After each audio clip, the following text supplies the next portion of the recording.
Bentornati a Call Center Cortesia, versione speciale di coppia con Duilio e la Ines, pronti a parlare di amore e di come andare bene nelle vostre relazioni di coppia. Siete pronti? Sì, pronti? Non so se siamo noi altri e parlare di amore mio e te e come andare d'accordo. Anche come mandare Dracula a fare il donatore dell'Avis, tutto che disegno. Praticamente. Ma chi è che abbiamo in linea questa sera? Pronto? Buonasera carissimi, sono Matteo. Ciao Matteo. Volevo farvi una piccola domanda.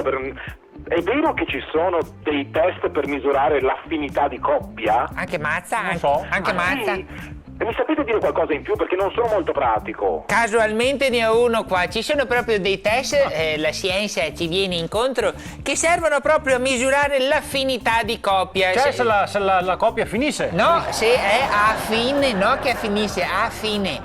Ignorante. In ogni caso, E- che siate all'inizio o a fine, proviamo a fare sto Funziona, test. sei lì con la tua ragazza Mattia? No, sono da solo, come faccio? Beh, allora, tutti voi da casa potete farlo col vostro partner, io e Duilio lo faremo qui in diretta con voi. Scomincia Cavie della scienza. La prima domanda è per il maschio, preparatevi, dai Duilio. Allora, domanda.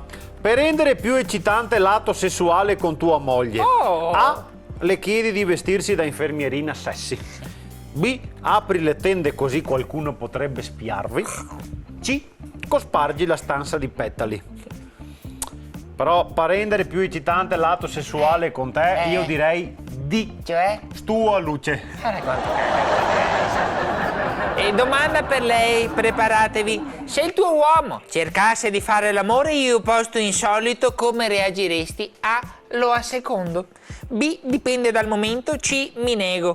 Oltre che me nego. Dimo esagerati negame per un uomo così, mi no che non me nego, occhio, non me nego, mi no che non me nego, non me nego, mi no che non me nego, non me nego, no, che non me nego, che caso è, insomma.